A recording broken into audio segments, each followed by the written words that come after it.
საღამო მშვიდობისა. შაბათს 9 საათზე თქვენ უყურებთ ვახოს ანაიას რეპორტაჟს.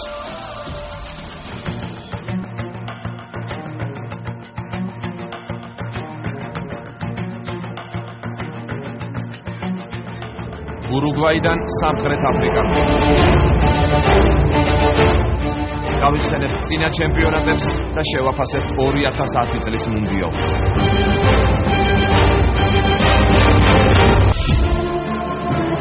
ისტორიული მატჩი, ახალი ჩემპიონი და ჰოლანდიის მესამე წაგებული ფინალი. პრაგმატული ფეხბურთის მუნდიალი.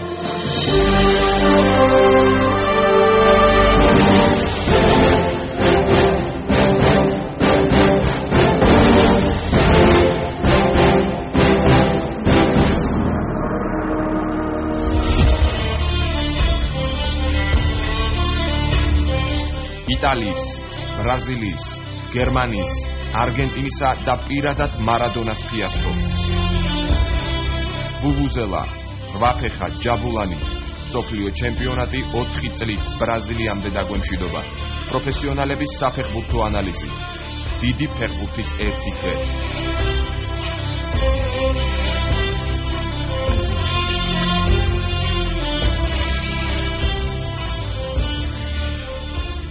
აფრიკული ფიესტა. სამხრეთი აფრიკა 2010 უკვე ისტორიის კუთვნილება. რით გამოირჩეოდა წლევანდელი ჩემპიონატი სხვა ჩემპიონატებისგან. აღიარებული ფავორიტების წარუმატებელი თამაში, მსოფლიოში მილიონობით გაწმილებული გულშემატკივარი და ახალი ჩემპიონი. მსოფლიო ჩემპიონატის შეჯამება ჩვენს რეპორტაჟში.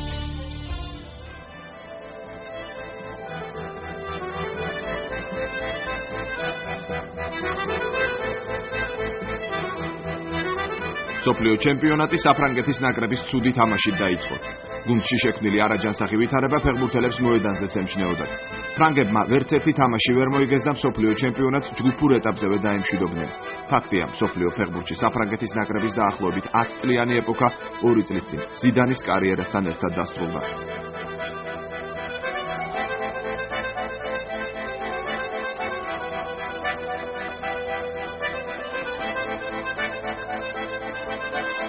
ნაკრებს, რომელმაც ბოლო 8 წელიწადში 3 ფინალი ითამაშა, დიდი კრიზისი უდგას.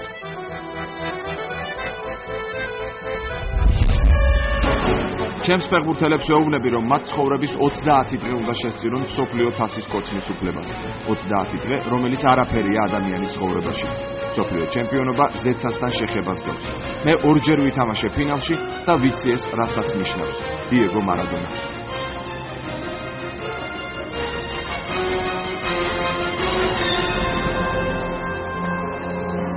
მსოფლიო ჩემპიონატი არგენტინელთათვის ისე დასრულდა, რომ ზეცასთან შეხების ბედნიერება კვლავ მარადონასთან დარჩა.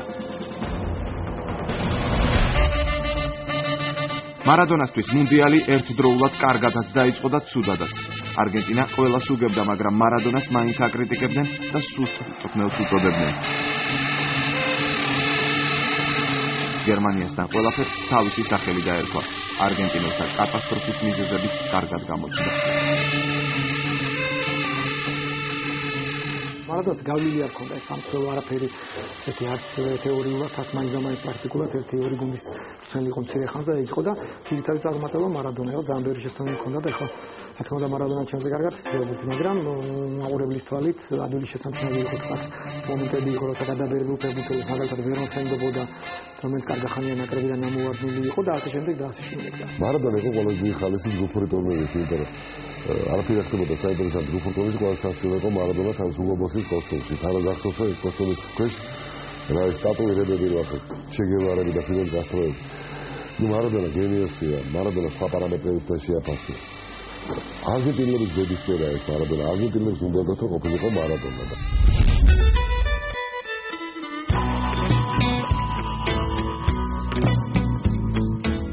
ასე იწყებდა ბრაზილია დამაჯერებელი გამარჯვებებით. საშუალო დონის გუნდებთან მატჩებში ბრაზილიელთა სუსტი წერტილები მაინც და მაინც არ ჩანდა.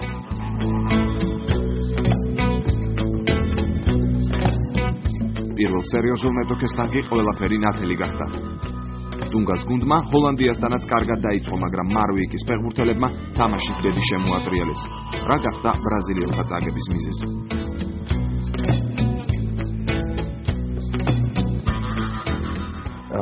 ეს არისო ის ვარსკვლავური ბრაზილიის ნაკრები, რომლის ხილვას ჩვენ გვჩვევია და გვაქვს ამის გამოცდილება. გავლილი მსოფლიო ჩემპიონატებიდან გამომდინარე, იყვნენ რა თქმა უნდა ვარსკვლავური ბრაზილიის ნაკრები, შეუძლებელია ვარსკვლავების გარეშე, თუმცა არ იყვნენ ის ფიგურები, რომლებიც ქმნიდნენ და შექმნიდნენ ამინს იმისათვის, რომ გუნდი გასულიყო ფინალში და შემდეგ მიაღწია წარმატებისთვის. ის რომ იტალია მსოფლიო ჩემპიონი გახდებოდა, გულის სიღრმეში ალბათ მხოლოდ მარჩელო ლიპის ჯეროდა. ლიპი ფიქრობდა, რომ მსოფლიო ჩემპიონი შეგიძლია ვარსკვლავების გარეშეც გახდე.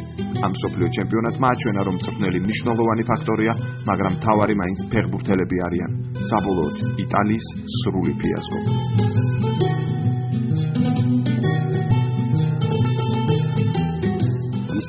რაც მარჩელო ლიპი გამოამჟღავნა და არ წაიყვანა ისეთ ფეხბურთელები, რომლებიცაც საერთო აზრით და იტალიელი ჟურნალისტები უფრო კარგად არ ეჩახებულები, ისინიც აცხადებდნენ, რომ უნდა ყოფილიყვნენ ისინი ნაკრებში. ამის გამო ეს იყო აბსოლუტურად ლოგიკური შედეგი, თვითონ იტალიელების განცხადებით ამას მინდა ხაზი გაუსვათ, საქართველოს სხვაგვარად ფიქრობენ, რომ იტალიას არ გაუმართლა ამ საჯმა დაჩაგრა. იტალიელი ჟურნალისტებმა განიხილეს ყველა ეპიზოდი, კი იყო პატარ-პატარა მსაჯის შესტომები, მაგრამ მთავარი დამნაშავე არის მარჩელო ლიპი. ინგლისელებმა სამხრეთ აფრიკაში ერთადერთი რაც გააკეთეს ისაა, რომ 1966 წლის მუნდიალი გაგვახსენეს.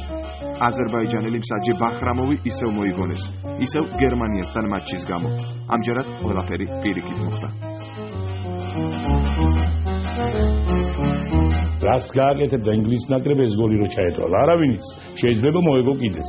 თუმცა გერმანელები დამსახურებულად გავიდნენ და დამსახურებულად მოიგეს მაინც ეს თამაში, რადგან ყველა ნიუანსში ჯობნიდნენ აი მანამდე ვიდრე ეს ამბავი მოხდებოდა თავის მეტოქეს. ინგლისის ეროვნული ნაკრები ჩემთვის ამოუცნობი ფენომენია, იცით უკვე. არ შეიძლება გუნდში იყოს ამდენი ვარსკვლავი მუნდიალიდან მუნდიალამდე. და ვერ აღწევდეს კონკრეტულ შედეგს. საფრანგეთი, არგენტინა, ბრაზილია, იტალია, ინგლისი. ტრადიციული ჩემპიონები ერთმანეთის მიყოლებით ჩიმბრუნდებიან. ახლა სხვების დრო დგება.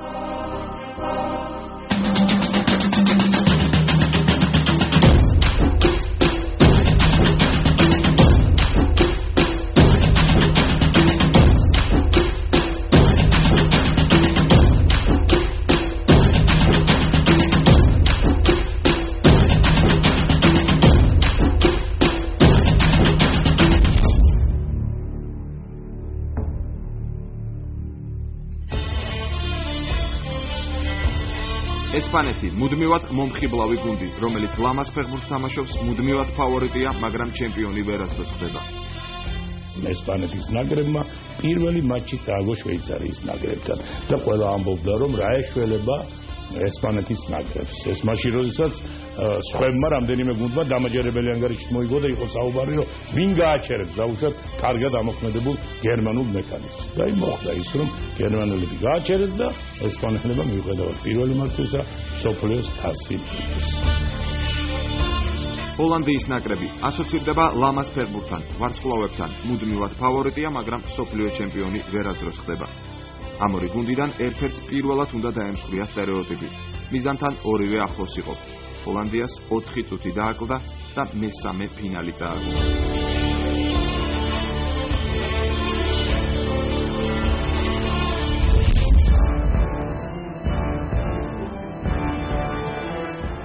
ჰოლანდიამ პირველად უღალატა ტრადიციულ სტილს. გუნდის ლიდერმა არიენ რობენმა თქვა, მოგბეზრდა მხოლოდ ლამაზი თამაში. მირჩევნია საძაგლად ვითამაშოთ და ტიტული მოვიგოთ.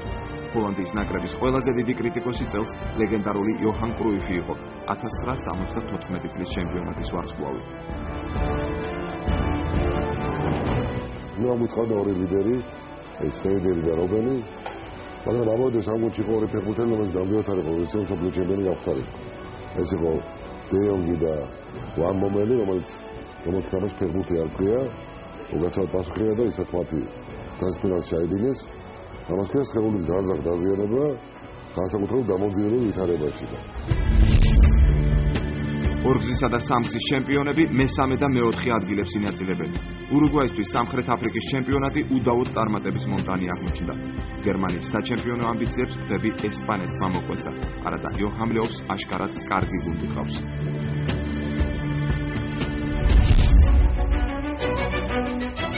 სამხრეთ აფრიკის ჩემპიონატზე ბევრი რამ მოხდა პირველად. პირველად დაასახელეს საუკეთესო ფეხბურთელად იმ გუნდის წარმომადგენელი, რომელიც ვერ გახდა მსოფლიო ჩემპიონი და მხოლოდ მეოთხე ადგილს დაშერდა. ხოსასოციაზე ვთქვა, რომ როცა გამომოვედაზე გამოდიოდითო და ყიფო გვერდზე ყავდა, ვიცოდო ვერ დაგჩაგრავდა.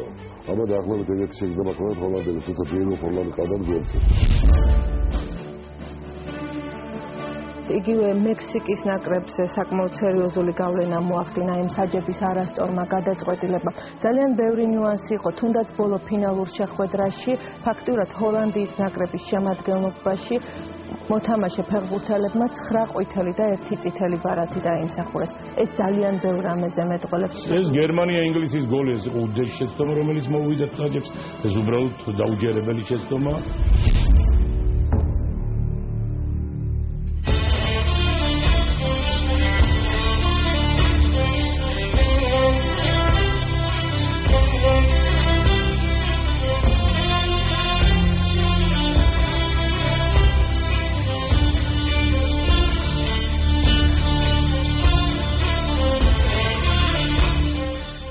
უპირველეს ყოვლისა გამოვყოთ ეს თავისებური სტილი თამაშისა, რომელიც ბარსელონას თამაშზე იყო დაფუძნებული.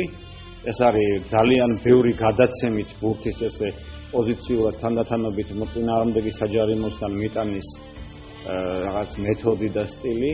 ეს იყო სრული სიახლე, ასეთი ჩემპიონი, ასეთი ფეხბურთით მოთამაშე ჩემპიონი მსოფლიო იუნიორ ბაკულია და ეს იყო სიახლე და უკვე ამიტომ იყო დასაფასებელი ეს გუნდი, თუნდაც მხოლოდ ამიტომ ღირდა, რომ ეს გუნდი გამხდარიყო ჩემპიონი. მე გამიმართლა, რომ იმ დროს მოხდა ესპანეთში, როდესაც სწორედ ამის აღნიშვნა ხდებოდა. ბარსელონაშიც კი კატალონიაში ესპანური დროშები იყო გამოფენილი. რაც პირველად ნახა ბევრმა. ანუ ეს ფეხბურთი არ შემთხვევაში ეკუთვნის ძალიან მხოლოდ ფეხბურთის გულშემატკივრებს, ეკუთვნის ყველას. სანაკრებო კარიერა დაასრულა კარლეს პუიოლმა, ესპანელთა შემადგენლობაში საუკეთესო მცველმა. 2010 წლის მუნდიალზე მართლაც ბევრი რამ მოხდა პირველად, მაგრამ სამხრეთ აფრიკაში ვერ ნახეთ დრამატიზმი, დასამახსოვრებელი დაპირისპირებები, ახალი ვარსკვლავები, ისეთი ეპიზოდები, როგორიც იყო წინა ჩემპიონატებში.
მსოფლიო ჩემპიონატი 2010 გაამართლა თუ არა აფრიკის კონტინენტზე ყველაზე დიდი საფეხბურთო ფორუმის ჩატარებამ.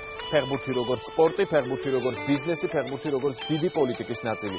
ჩვენი რეპორტაჟი სამხრეთ აფრიკიდან.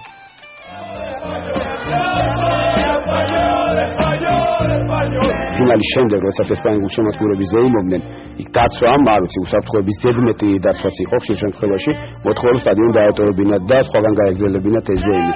და ისეთი ადგილი, როგორც თქვა, გერმანიაში იყო, მთავარ მოედანზე ბერლინში მივიდნენ, იქ განაგრძეს მაშინ იტალიის გულშემატკივრებმა იოჰანესბურგში ასეთი რამ არ იყო.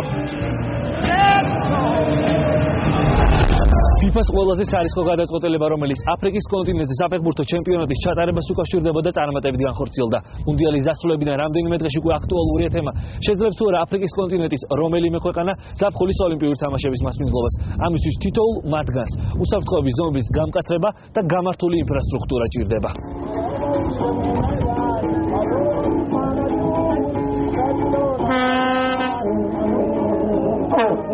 იოჰანესბურგი ცხელი ქალაქია, სატრანსპორტო საკითხები პრობლემატურია, როგორც მთლიანად აფრიკაში. უფრო მარტივი სიტუაციაა კეიპტაუნში, ქალაქი მოფენილია გულშემატკივრებით. კეიპტაუნი დატვირთულია კაფეებითა და რესტორნებით, სადაც გულშემატკივრები დადიოდნენ და სვამდნენ. იოჰანესბურგი უფრო რთული ქალაქია. ჩემი აზრით, უკეთესი იქნებოდა, რომ აქ ყოფილიყო ისეთი მხიარულება, როგორც კეიპტაუნშია, რადგან ის მთავარი ქალაქია ქვეყნისთვის. ჟურნალისტები ვიყავით ძალიან სკეპტიკურები, რადგან აქ იყო საშიში და კრიმინალური გარემო. ჩვენ ნახეთ, რომ ადგილობრივები არც თუ ისე კარგად არიან მომზადებული. მათ არ გააჩნიათ დიდი გამოცდილება ასეთი დიდი ტურნირების ორგანიზების საკითხებში. მათ დაამთავრეს სტადიონები და ქალაქის ინფრასტრუქტურა ბოლო წუთს, მაგრამ მე ვფიქრობ, რომ ბოლოს მაინც წარმატებას მიაღწიეს.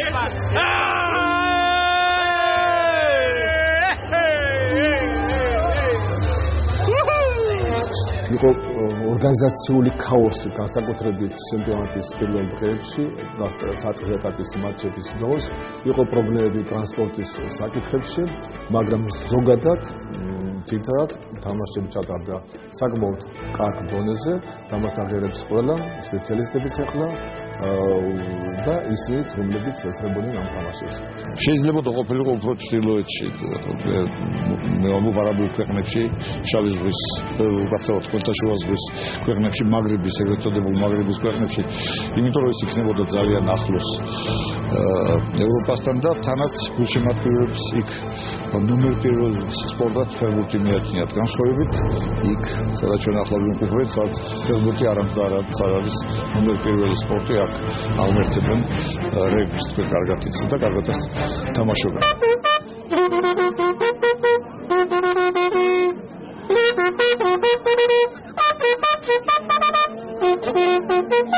ჩემი აზრით გამართა მე ვიმხრობი ბლატერის ამედია, სადღან მარტო სამხრეთ ამერიკა და ევროპა არ არის მთელი მსოფლიო და ყველგან უნდა განვითარდეს და ყველგან უნდა შეიდეს ეს მსოფლიო ჩემპიონატის ჩატარება ავტომატურად იწვევს თქვათ პოტენციალად ამ ქვეყანაში ოლიმპიადის ჩატარებას, ანუ სპორტის მოცემას ნებისმიერ ქვეყანაზე და კონტინენტზე და მთელი აფრიკის ზემი იყო და ესე იქნება შორის 2012 წელს, როდესაც უკრაინასა და პოლონეთში ჩატარდება ევროპის ჩემპიონატი.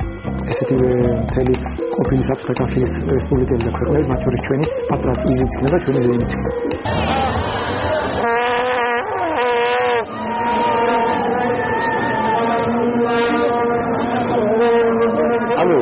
ვუვუზელას ხმის გარდა სტადიონზე არაფერი არ ესმოდა. ეს ვუვუზელას საოცარია.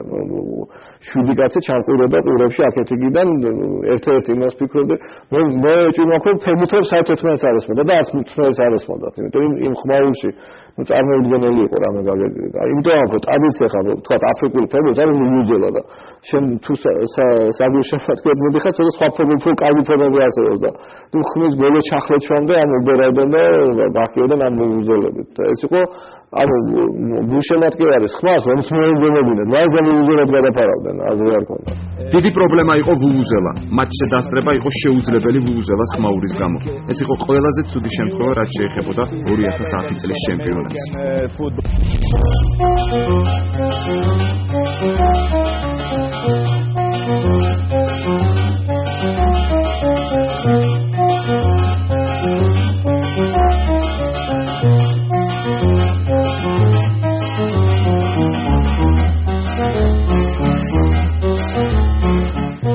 ჯაბულანის ბურთით, რომელზეც თუმად ყველა არჩიოდენ, როგორც მოთამაშეები, ასევე მცველები. ყველა ხალხად ნასაში, ამერიკის აეროპორტის სუპერჯი გამოგონები ჩაატარეს და დაადგინეს, რომ 70 კილომეტრის ზემოთ ეს ბურთი არასწორად დაფრინავს მის სიზმრის ციფრის გამო. ამასაც შეიტანა ალბათ თავის გარკვეული კორექტივები. სამხრეთ აფრიკიდან მუნდიალი ატლანტიკის ოკეანის გადასერავს და სამხრეთ ამერიკაში გადავა. მსოფლიოს სხვადასხვა კუთხიდან 2014 წელს ბრაზილიაში ჩავლეს. აფრიკა დიდი ექსპერიმენტი იყო. შესაძლოა წარმატებულიც. ბრაზილია კი ყველანაირი საფეხბურთო გაგებით უკვე დროითა და გემოვნებით გამოცდილი საფეხბურთო ზეიმია. ბრაზილია სულ სხვა საფეხბურთო რომანტიზმია.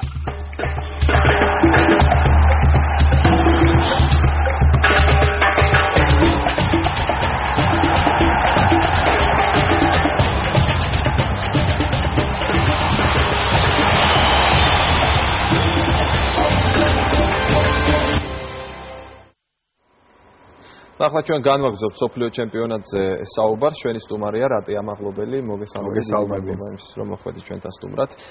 პირველ შეკითხვას დაგისვამ ასე ვთქვათ. გულშემატკივრები როგორც უსვამენ ხოლმე ერთმანეთს. მოგეწონა თუ არა ეს სოფლიო ჩემპიონატი? საინტერესო იყო.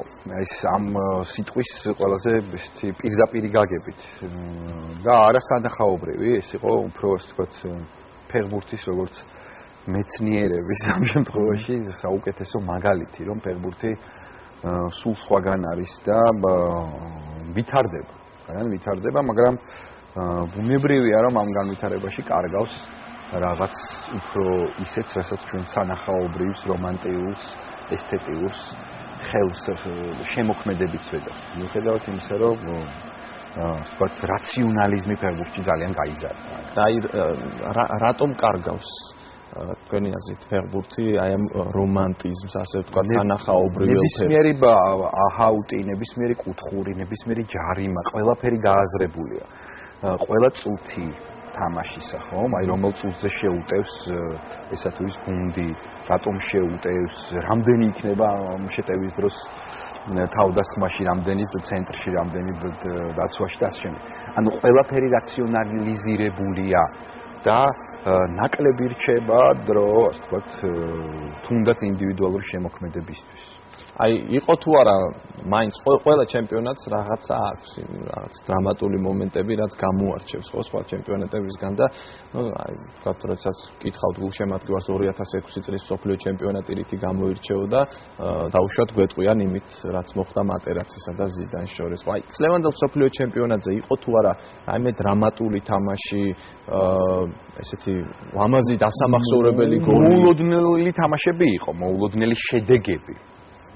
ასე ვთქვათ, მაგრამ აი ესეთი ექსესები, როგორც 2006 წლის მსოფლიო ჩემპიონატზე იყო, ასეთი ამ ჩემპიონატს არ ახლდა თან, ხო? ისეთი დიდი გრანდის, ასე ვთქვათ, გაგდება წითელი ბარათი, რომელიც დაიმსახურა ზინედინმა, ასეთი მსგავსი ექსესები არ იყო, თუმცა იყო ინგლისის გოლი, რომელიც ასე ვთქვათ, გამახსენდა ლეგენდარული ბრჭყალებში ბახრამოვის არ ჩათვლილი გოლი.